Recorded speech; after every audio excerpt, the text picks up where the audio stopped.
السلام علیکم۔ پاکستان تحریک انصاف کے حکومت سے مذاکرات ہوں یا اسٹیبلشمنٹ سے، ایک مرکزی شخصیت جو ان تمام مواقع کے اوپر پوری پارٹی دیکھ رہی ہوتی ہے کہ شاید آئندہ کے لیے ہمارے لیے راستہ نکالیں گے، ان کا نام ہے علی امین گنڈا پور، اور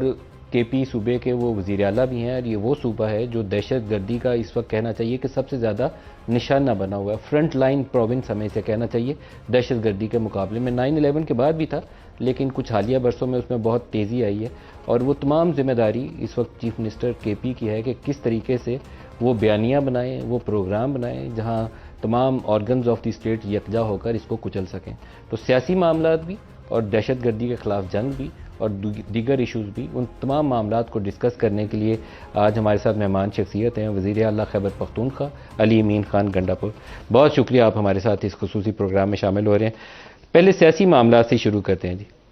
دہشت گردی والا معاملہ کیونکہ زوروں پر ہے، آپ کی حالیہ ہفتوں میں آرمی چیف سے ایک انٹریکشن ہوئی جس میں آپ کی پارٹی کے چیئرمین گوہر خان بھی ساتھ موجود تھے، کس نوعیت کی بات چیت ہوئی اس میں؟ بسم اللہ الرحمن الرحیم۔ اس میں تمام جو ہے پارٹیز جتنی بھی ہیں یہاں پر پختونخوا میں، ان کی لیڈرشپ یہاں موجود تھی، اور اس میں جو بات چیت ہوئی وہ یہی ہوئی کہ پاکستان کے لیے سب نے مل کے دہشت گردی کا مقابلہ کرنا ہے، اور ظاہری بات ہے اس سے یہ واحد ایک ایسا ایجنڈا ہے کہ اس پہ سب جو ہے وہ متفق ہیں، تو اس پہ سب نے اپنی رائے دی۔ اس رائے میں ظاہری بات ہے ہماری بھی ایک رائے تھی، اور میری تو چیف ایگزیکٹو بہت ہی ایک سالڈ ایسی رائے تھی، کیونکہ میں تو ان چیزوں سے نمٹنا بھی میں نے ہی ہے کہ مشورہ دینے والا اور اس مشورے پہ عمل کروانے والا، اس سے بڑا فرق ہوتا ہے، کیونکہ ہمارے جو المیہ ہے ہمارا ویسے بھی اوور آل گورننس ہر چیز کا،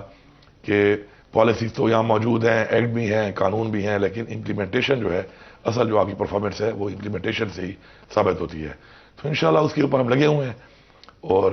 انشاءاللہ مجھے پورا یقین ہے کہ اب جس طریقے سے افغانستان کے حوالے سے ایک بات چیت کے لیے ہمارا ایک کنسنسس ڈیولپ ہو گیا ود دا فیڈرل گورنمنٹ کہ ہم اپنا ایک یہاں سے وفد بھیجیں گے اور ہم وہاں پر جا کے ان کو انگیج کریں گے ایز اے جرگہ، تو انشاءاللہ اس کا بھی بہت جلد آپ دیکھیں گے شروع ہو جائے گا کام۔ کب بھیج رہے ہیں؟ انشاءاللہ امید ہے کہ اسی مہینے میں میں بھیجوں گا۔ پہلے میرا ایک وفد جائے گا، چھوٹا وفد جو ان کے ساتھ بیٹھے گا، ان سے انگیجمنٹ ہماری شروع ہو چکی ہے، اور وہ 2 ایئرز بنائے گا، اور پھر اس کے بعد جو ہے اس دوران میں ہم نے اپنا کام شروع کیا ہوا ہے کہ جتنے بھی ہماری وزیرستان سے لے کے چترال کی بارڈر تک جتنے بھی ہمارے قبائل ہیں یہاں پر، تو وہ اپنے جرگہ کر کے ہمیں نمائندے دیں گے جو پورے ان قبائل قوم کی نمائندگی کریں گے وہاں جا کر، اور پھر انشاءاللہ ایک گرینڈ جرگہ ہوگا۔ فیڈرل گورنمنٹ اور اسٹیبلشمنٹ دونوں اس کو بیک کر رہے ہیں اس پروسیس کو؟ جی بالکل، یہ جو بھی TOR بنیں گے اور اس کے بعد جو بھی بات چیت آگے ہوگی تو ظاہری بات ہے ان کے ساتھ مل کے ہی ہوگی، کیونکہ یہ سارا معاملہ ہے اگر حل ہونا ہے اور G2G ہمارے کوئی ایسے آپس میں کوئی ایگریمنٹ ہونا ہے، بات چیت ہونی ہے،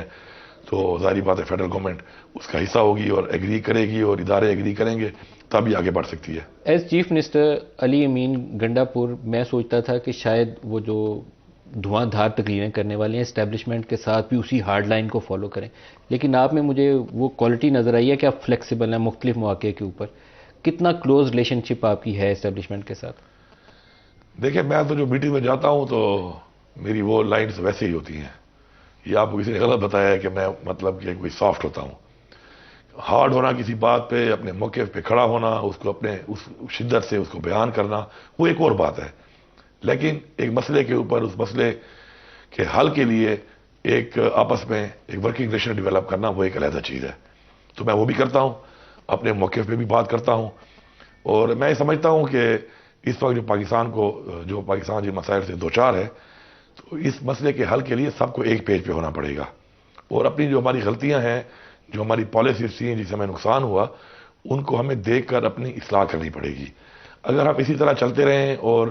اصلاح کیے بغیر اپنی غلطیوں سے سیکھنے کے بجائے ہر درمی کر کے ہم لگے رہیں اور انا کے مسئلے بنا لیں، تو میرے خیال میں جب قوم کے فیصلے آپ کرتے ہیں تو پھر انا آپ کو سائڈ پہ رکھنی پڑتی ہے۔ ذاتی فیصلوں میں آپ جو بھی کریں وہ آپ کا اختیار ہے، لیکن جب قوم کے فیصلے آپ کے ہاتھ میں آتے ہیں، ایسی ذمہ داری آتی ہے، تو انا کو سائڈ پہ رکھ کے قومی مفاد میں آپ کو فیصلے کرنے پڑتے ہیں، اور ویسا ہی بھی رویہ بھی اختیار کرنا پڑتا ہے۔ جب آپ اور گوہر خان آرمی چیف سے مل رہے تھے تو آپ نے ان سے یہ کہا کہ سب کو آن بورڈ ہونا پڑے گا پھر مسئلوں کا حل نکلے گا، تو ان کا رسپانس کیا تھا؟ جی میں نے بالکل کہا کہ سب کو آن بورڈ بھی ہونا پڑے گا، اور میں نے یہ بھی کہا کہ اپنی جو پالیسیز ہیں جن سے ہمیں کوئی فائدہ نہیں ہوا، ان پالیسیز کے اوپر ہمیں ریویو کرنا پڑے گا، اور آگے کے لیے وہ پالیسیز بنائی جائیں گی جس سے ہم عوام کو اعتماد ملے۔ اس وقت پختونخوا میں جو بڑا مسئلہ ہے، اسپیشلی جو مرڈ ڈسٹرکٹ ہیں اور یہ جو ایریا ہے، ایک اعتماد جو ہے وہ ختم ہو چکا ہے عوام کا، اور اس اعتماد کو بحال کرنا ضروری ہے. تو میں نے ان کو بات بھی کی کہ وہ میں نے بتایا ان کو, کیونکہ میں نے بیچ میں وہ بات کی تھی, وہ گاڈ فادر کی چھوٹا سا میں نے ایک جملہ کہا تھا, پورا نہیں کہا تھا. تو وہ کیا بولا تھا ایگزیکٹلی آپ نے؟ وہ گاڈ فادر کا وہ ہے نا جو میں نے بتایا تھا کہ وہ if you have gun in your hand and I have gun in my hand تو وی کین ٹاک ریزنس. تو اس کے اوپر انہوں نے کیا کہا؟ تو یہ تو میں نے ادھر کہا نا. تو میں نے پھر انہوں نے کہا کہ گلیڈیٹر ایک مووی ہے, تو اس پہ جب اس کا وہ ماسٹر ہوتا ہے تو اسے پتہ چلتا ہے کہ اس کے ماسٹر کو مارنے لگے ہیں, اور وہ جب سوسائڈ کر رہا ہوتا ہے اس کا ماسٹر سے پہلے بلاتا ہے, تو اسے کہتا ہے کہ if you want to win freedom win the crowd. تو اس جنگ کو جیتنے کے لیے ان لوگوں کا میں ساتھ کرنا ضروری ہے. میں یہ بالکل میرا ایک ایسا موقف ہے کہ جس کو تائید ہر بندہ کرے گا جو سمجھتا ہے اس ایریا کو, اس ایریا کے ڈائنامکس کو, ان لوگوں کو, کہ عوام کی تعاون کے بغیر دہشت گردی ختم نہیں کر سکتے آپ, اور یہ جنگ نہیں لڑ سکتے آپ. آرمی چیف کا کیا رسپانس تھا؟ بالکل یہی رسپانس تھا, اور یو واز پازیٹیو کہ بالکل آپ جو کوشش کر سکتے ہیں آپ وہ کرنی چاہیے. فیڈرل گورنمنٹ سے آپ بیٹھیں اور آپ یہ بات چیت آگے بڑھائیں, اور مل کر اگر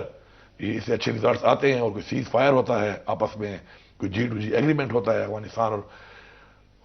پاکستان کے اندر, ناٹ ود دہشت گرد, I am talking about G2G with the government جو اس وقت افغانستان میں ہے. تو بالکل اگر اچھا رزلٹ نکلتا ہے اور اس سے مسئلے حل ہو سکتے ہیں تو ہمیں تو وہ سب سے بڑا ایشو یہی ہے اس وقت ٹیررزم کا. سر ٹیررزم کے ساتھ پولیٹیکل سٹیبلٹی جو ہے بہت بڑا ایشو ہے. ہم تو سوچتے تھے کہ آپ اور گور خان بیٹھیں گے تو ایک پولیٹیکل سٹیبلٹی کے لیے کچھ چیزیں طے کر کے اٹھیں گے, اس پہ نہیں کوئی ڈسکشن کیا آپ؟ پولیٹیکل اسٹیبلٹی کے لیے میں کام کر رہا ہوں, پہلے دن سے ہی کر رہا ہوں. جو جس حالات سے ہم گزرے ہم کو پتہ ہے, جب عمران خان صاحب کو ہٹایا گیا اس کے بعد ایک ایسا یہاں پہ حالات بن گئے اس ملک میں, اور ہماری پارٹی کے ساتھ جو ہوا اور جس طریقے سے ہوا ہمارے ورکرز کے ساتھ, اور جس طریقے سے فستائیت کی گئی, تو یہ تو دنیا کی سیاسی تاریخ میں ہمیں نہیں ملتی. لیکن ہم سروائیو کر گئے ماشاءاللہ, ہمارے ورکر ٹھہرے, ہمارے لوگ ٹھہرے. میں سب کو سلام پیش کرتا ہوں. آپ کیا کوشش کر رہے ہیں؟ تو میری پہلے سے یہ کوشش ہے کہ یہ چیز پولیٹیکل اسٹیبلٹی ملک کے لیے اس لیے ضروری ہے کہ جب تک پولیٹیکل اسٹیبلٹی نہ ہو تو ملک آگے بڑھ نہیں سکتا. اور میری کوشش اس کے لیے ہوتی ہے کہ کبھی 80% تک میں پہنچ جاتا ہوں. پہلے تو کچھ ایسی بات سامنے بانے نہیں رہی تھی, لیکن وتھ پیسج آف ٹائم, کیونکہ اگلے بھی ریئلائز کرتے ہیں نا چیزوں کو دیکھ دیکھ کر. ابھی آپ نے ایک جملہ استعمال کیا ٹرسٹ ڈیفیسٹ کا, جی تو یہ ٹرسٹ ڈیفیسٹ یہاں پر بھی ہے نا, پی ٹی آئی اور اسٹیبلشمنٹ کے درمیان. بالکل جس طرح وہاں پہ ہے ہمارا جو ہمارے ادارے ہیں ان کا, ہماری فورسز کا ان برڈ ڈسٹرکٹ,